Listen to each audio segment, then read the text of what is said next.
She went to prison for assault and embezzlement. We thought it was over, but 1 year later, she came back, and this time, she wasn't alone. What began as neighborhood intimidation turned into a multi-million-dollar conspiracy. And when they came for my brother again, we uncovered the truth buried beneath our homes. This isn't just about revenge, it's about survival. The text from Marcus hit my phone like a punch to the gut. She's out. Those 2 words said more than a paragraph could.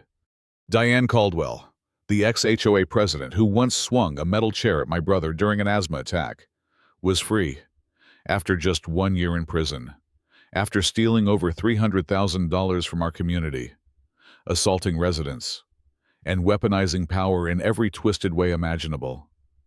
She was back. It felt like a ghost had re-entered the house we just started to believe was safe again. The transformation of Cedar Grove Estates after her arrest had been miraculous. Neighbors began talking again. Yards bloomed with wildflowers. Laughter returned to sidewalks. There were block parties, garden clubs, even a shared library built from reclaimed wood near the park. We had stitched our lives back together. Now, the needle was in reverse. It started subtly, with her brother Leonard showing up at HOA meetings. A man with the unnerving smile of someone who thought ahead 10 steps, even in small talk. Leonard didn't scream or slam chairs like Diane. He played the long game, polite, persuasive, insidious. He brought with him a new group of homeowners, clean records, fresh faces, and an uncanny tendency to vote as a unit. He called for revisions to HOA rules and claimed Diane's incarceration was a moral overreach. He even suggested a fund to ease her reintegration. Marcus, already suspicious, dug deeper. He found that Leonard had been buying homes through a network of shell corporations and moving in tenants loyal to Diane. Greg Foster, the new HOA treasurer who had campaigned on transparency, accepted a mysterious $50,000 inheritance right before his election. It stunk. Then came the retaliation. Mrs. Ramirez's mailbox was smashed. Snitch spray-painted in red. Mr. Parker's truck, keyed from bumper to handle. After he spoke out against Leonard, fines increased. Lawn citations appeared overnight. Fear returned like mold after a flood. Marcus wasn't afraid. He started building a case. What he found wasn't just HOA corruption. It was organized, calculated. Over $1.5 million had passed through Leonard's shell companies in the last year. This wasn't a feud. This was a hostile takeover masked as suburban politics.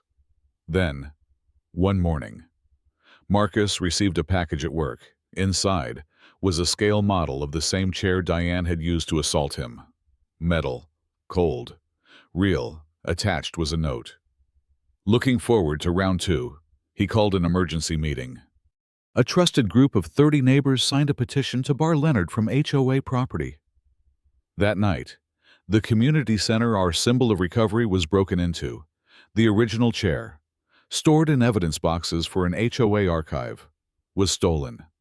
The walls were sprayed with graffiti, "The real enemy lives within." Security footage showed masked intruders. One of them moved in a way Marcus instantly recognized Greg Foster's twitch, the way he rolled his right shoulder when stressed. Before we could act, Greg called a surprise HOA meeting. The agenda was outrageous: use HOA funds to support Diane's legal fight and reinstate select policies from her leadership. When we arrived, the atmosphere was off. Men in suits stood near the door, not police, private security. And then Marcus stood. He unzipped a small leather folder and produced a federal warrant. The room froze.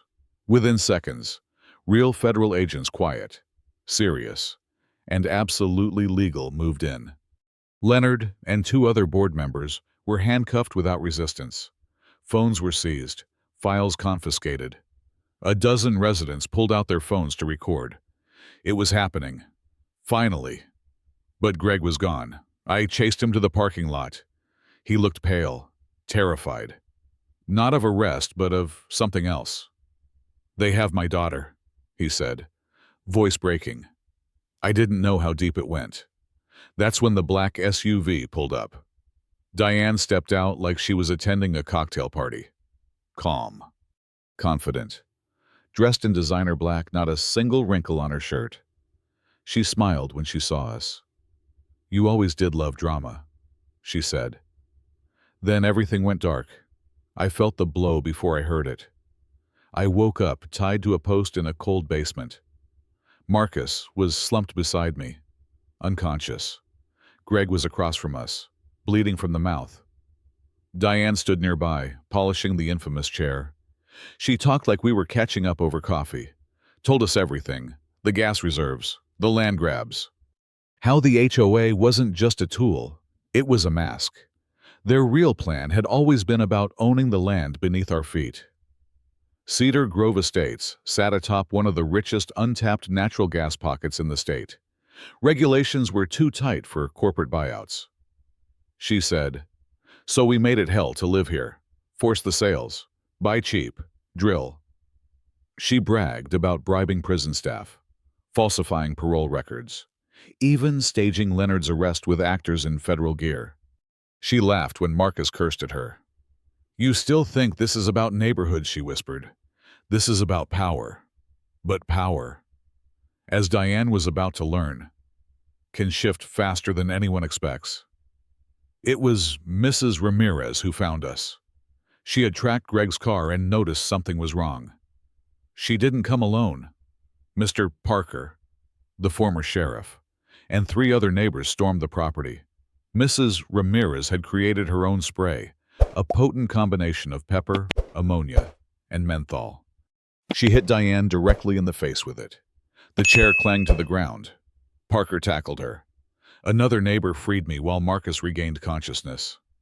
The real feds arrived moments later, this time tipped off by a whistleblower Greg had contacted moments before his capture. It was over. Diane and Leonard were sentenced to 20 years. Their corporate allies were fined over $80 million.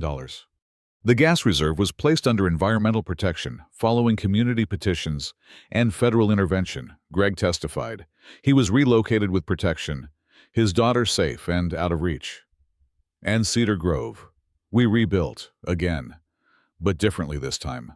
With clarity, with transparency. Term limits were enforced. Voting was open and accountable. Every budget line was public.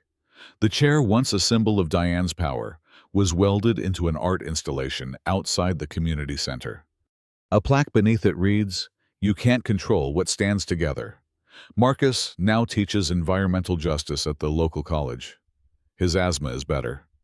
Not because of better meds, but because the weight on his chest is gone. And I walk these streets with pride. Not fear. Because no tyrant, no matter how loud or how clever, can defeat a neighborhood that refuses to kneel. We learned that the hard way, but we learned. And this time, we remember.